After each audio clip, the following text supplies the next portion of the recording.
Hey guys, if you're listening to this, Ben and I are going to start weekly, probably monthly recordings, and eventually they're going to be live streams to get more interaction. So this is more of an announcement for you. But we're going to be talking principles of finance, and especially at least once a month. It's going to be geared towards a younger population. A lot of times we meet with, ideal clients. We call them clients that, have had to make some financial decisions. Maybe they're married, maybe they have kids, maybe they're getting promoted in their jobs, or they own houses, and they've had to make some financial decisions. Those are kind of our A clients that we tend to work with a lot.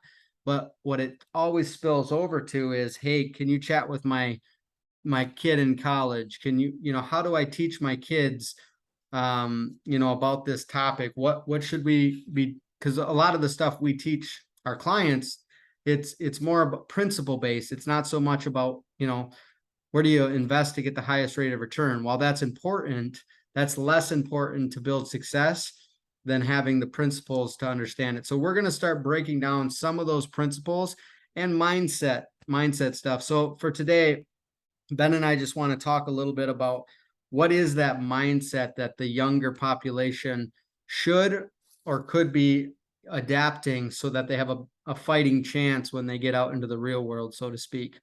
So Ben, you've been with me a little over a year now.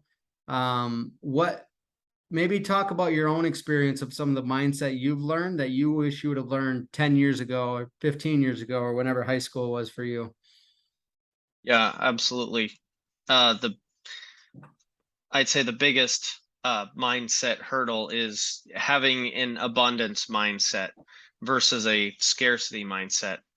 And that can get a little confusing. Like, what does that mean, scarcity versus abundance? And having an abundance mindset is looking and seeing that there is plenty of opportunity, there is plenty of money to go around, and it's there for the taking if you want to get out there, hustle, and do something about it, versus the scarcity mindset of resources are limited, my finances are limited, I'm limited in my skills, and there's just a limited amount of resources out there in the world.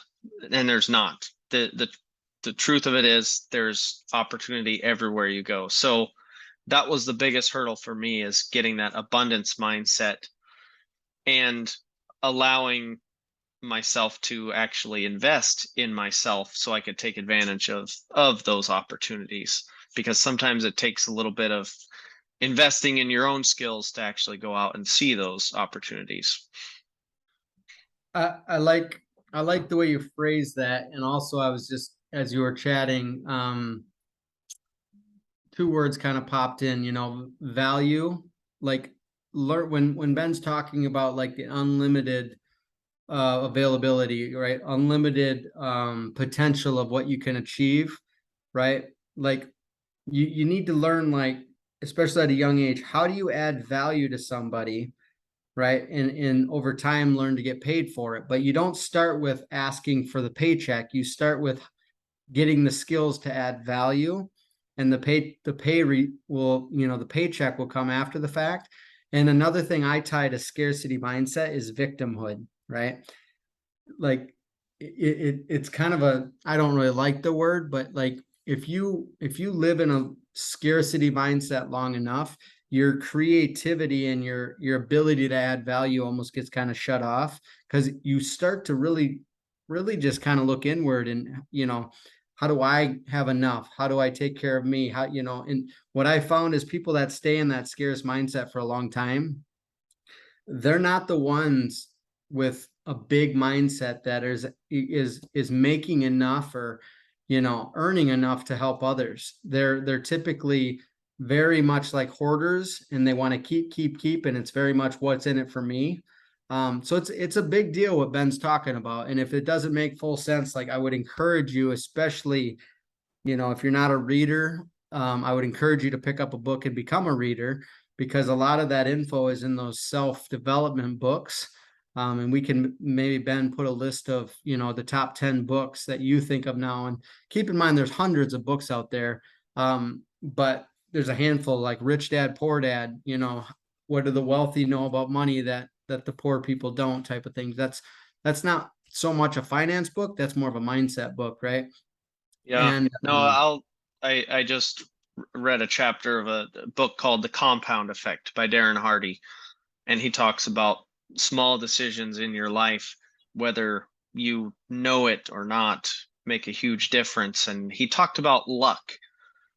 Whether you believe in luck or you don't believe in luck, I believe there's luck. But if you only look at, well, that person's lucky, they had all these good things happen to them, well, you maybe don't see a lot of the things that happen behind the scenes.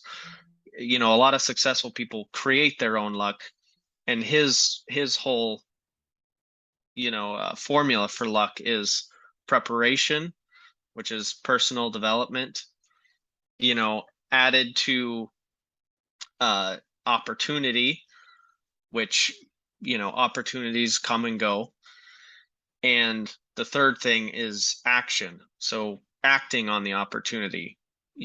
A lot of times people fail. They'll have the opportunity, but because they didn't prepare and they didn't take action on it, they are not lucky. So you can create your own luck if you take that formula to heart and really work at it. So yeah, what Dan's talking about with personal development is really that first step of creating your good luck. yeah, and if you go, well, I'm going to bypass the personal development because I don't like coaches and I don't like reading, you can't go to step 2, right?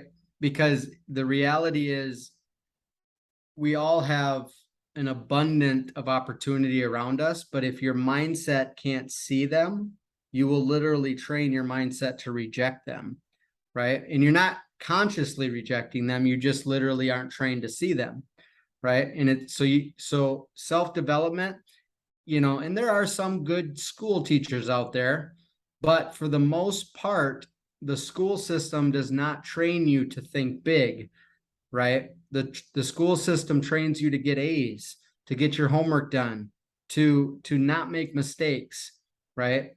And I'm not saying that's good, bad, or neither. I'm saying the weird people of the world that go make 7 figures, right?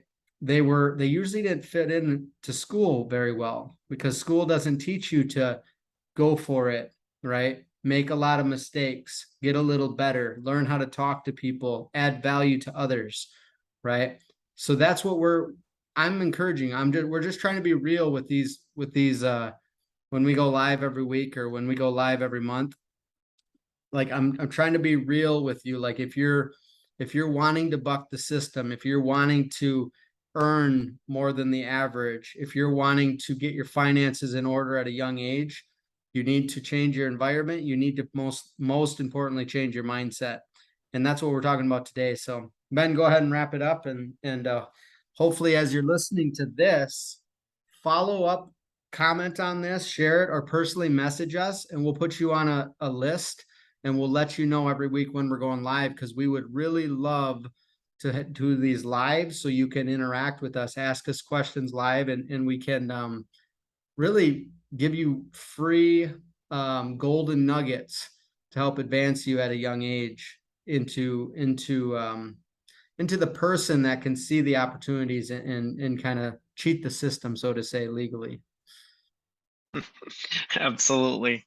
Yeah, and we'd love to hear feedback. If you have feedback on how you like the videos and the content we put out, or ideas for things that you would like to hear more about. So, comment, like, share, subscribe to our YouTube channel, and then you can get notified as soon as we have new videos come out. But yeah, feedback is great. Whenever we get feedback and we can tailor our message to what people are really looking for, it just helps everyone. Awesome, guys. Good luck. We'll see you soon.